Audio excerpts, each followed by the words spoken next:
अगर अभी तक आप अनवैक्सीनेट हैं, यानी अभी तक आपने वैक्सीन नहीं ली हुई है और आपको कोरोना इन्फेक्शन हो जाता है, आप सोचते हैं कि मैं अपनी कंपनी में या जहां भी आप काम करते हैं वहां पर एप्लीकेशन डालकर छुट्टी ले लूंगा, तो ये चीजें आपको भारी पड़ सकती हैं। मिनिस्ट्री ऑफ हेल्थ ने कहा है कि किसी भी अनवैक्सीनेट आदमी को अगर कोरोना होता है और वो छुट्टी लेना चाहता है तो उसकी ये छुट्टियां मेडिकल लीव में कवर नहीं होंगी, बल्कि ये फालतू छुट्टियों में गिनी जाएंगी और इसके लिए बाकायदा उनकी सैलरी जो है काटी जाएगी।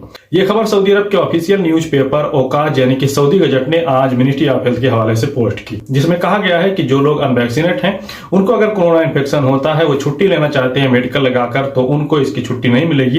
यहाँ पर कहा गया है कि कोरोना होने के बाद में बिना सैलरी कटे हुए छुट्टियां उन्हीं लोगों को मिलेगी जिन्होंने वैक्सीन की 2 डोज ली होगी। इसके अलावा जिनको दूसरी डोज लिए हुए 8 महीने से ज्यादा गुजर गए हो, तीसरी डोज ली होगी। इसके अलावा जिनकी उम्र 12 साल से कम है या जिन लोगों को वैक्सीन लेने से छूट मिली हुई है। साथ ही साथ मिनिस्ट्री ऑफ हेल्थ ने कहा है कि अगर इन तीनों कैटेगरी वालों को कोरोना हो जाता है, यानी जिनकी उम्र 12 साल से कम है या जिनको वैक्सीन लेने से छूट मिली हुई है या जिन्होंने वैक्सीन की 2 डोज ली है और दूसरी डोज लेने के 8 महीने के अंदर अंदर तीसरी डोज ले ली है, तो इनको छुट्टी लेने के लिए कोई अलग से एप्लीकेशन नहीं डालना पड़ेगा, अप्रूवल नहीं लेना पड़ेगा अपनी कंपनी या जहां भी वो काम करते हैं। उनके सेहती ऐप से उनकी छुट्टी खुद ब खुद अप्रूव कर दी जाएगी, उनकी छुट्टी खुद ब खुद दर्ज हो जाएगी। इसके अलावा बहुत सारे दोस्त बूस्टर डोज के अपॉइंटमेंट के लिए परेशान थे, अभी तक उनको अपॉइंटमेंट नहीं मिल रहा था, तो कल से अपॉइंटमेंट अवेलेबल है तमाम लोगों के लिए।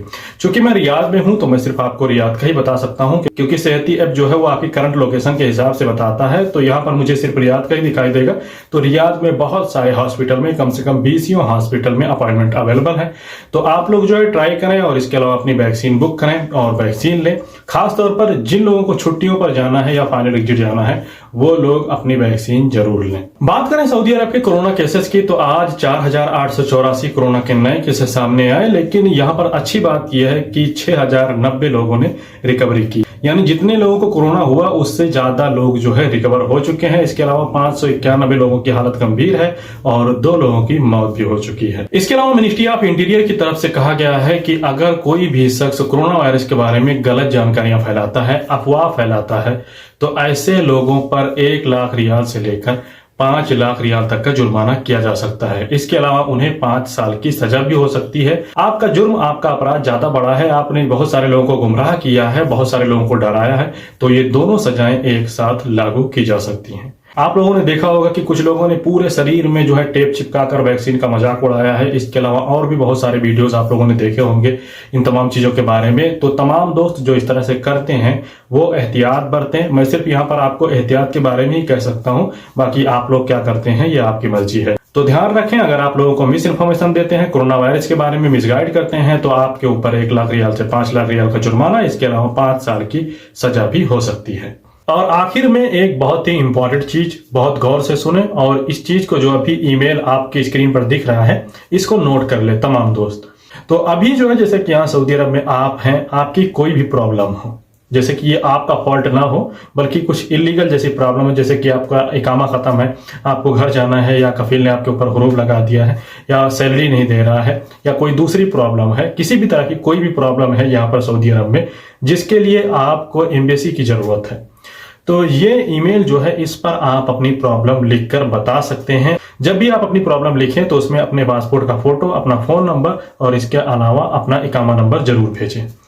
इस ईमेल पर जरूरी नहीं है कि आप सिर्फ अंग्रेजी में ही लिखें, आप जो भी भाषा इंडिया की जानते हैं जिसमें भी आप पढ़ लिख सकते हैं उसमें आप लिख सकते हैं। इंग्लिश में चाहे तो इंग्लिश में, इसके अलावा दूसरी जो भाषा है जैसे कि हिंदी में, इसके अलावा जो लोग इंग्लिश में लिखते हैं हिंदी की तरह, रोमन इंग्लिश जिसको कहते हैं, उस तरह से भी आप लिख सकते हैं। इस ईमेल पर आपको जवाब भी मिलेगा, इसके अलावा जो भी सोल्यूशन होगा वो आपको बताया जाएगा। इसके अलावा अगर एम्बेसी वालों को आपको एम्बेसी बुलाने की जरूरत होगी तो वो भी वो आपको बताएंगे, चाहे फोन कर या ईमेल करके ही। तो इस ईमेल को जरूर याद रखें और ये जो है वेरीफाइड है, आप ये ना सोचे कि मैं फेकम फाक कर रहा हूं। आप यहाँ पर देख सकते हैं एम्बेसी का ट्विटर हैंडल है ये, और एम्बेसी ने तमाम लोगों को जवाब दिया है।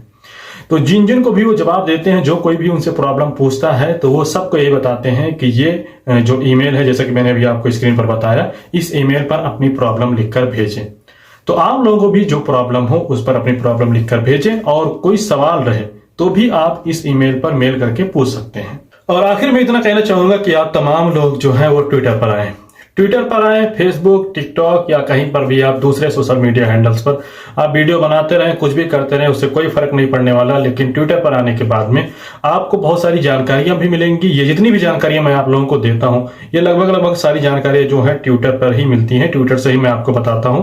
कुछ ही जानकारियां हैं जो मैं किसी और वेबसाइट या मिनिस्ट्रीज के हेल्पलाइन नंबर पर कॉल करके निकालता हूं। बाकी सारी जानकारियां जो है वो आपको ट्विटर पर ही मिल सकती हैं। ट्विटर चलाना भी बड़ा आसान है और जरूरी नहीं है कि आप यहां पर आकर कुछ लिखे हैं। आप यहां पर रहेंगे, चीजों पर नजर बनाए रखेंगे तो आपको काफी जानकारियां मिलेंगी। कुछ ऑफिशियल, कुछ अच्छे ट्विटर हैंडल हैं जहां पर आपको सारी जानकारियां मिलेंगी, उसको फॉलो करें। ज्यादातर ट्वीट जो है वो अरबी में रहते हैं, लेकिन उसके नीचे इंग्लिश का ट्रांसलेशन लगा हुआ रहता है, तो आप उसको इंग्लिश में भी कर सकते हैं। और अगर फिर भी नहीं पढ़ सकते तो आप उसको कॉपी कर ले, इसके अलावा कोई ट्रांसलेशन वाला ऐप डाउनलोड कर ले और वहां पर उसको पेस्ट करके उसको पढ़ लें। तो थोड़ी बहुत जानकारियां जो है आपको यहां से मिलती रहेंगी, आप दूसरे के ऊपर डिपेंड नहीं करेंगे। और काफी लोग जो आपको गुमराह करते हैं इधर उधर की खबरें बताकर, उससे आप बचे रहेंगे। कोई खबर आपको समझ में ना आए तो मेरा ट्विटर हैंडल यही सेम है, जैसे कि आप अभी स्क्रीन पर देख रहे हैं, अहमद इन्फो। जो यूट्यूब पर नाम है वही ट्विटर पर भी है, वही इंस्टाग्राम, वही फेसबुक पर भी है। तो आप वहां पर मुझे मेंशन करके कोई सवाल है तो पूछ सकते हैं कि भाई इस खबर का मतलब क्या है, ये क्या है। तो उम्मीद है वीडियो आपको पसंद आई होगी। फिर भी कोई सवाल है तो कमेंट करें, चैनल पर नए हैं तो सब्सक्राइब करें, वीडियो को लाइक करना ना भूलें, दोस्तों के साथ शेयर करें। बहुत बहुत शुक्रिया, थैंक यू, दुआ में याद रखें।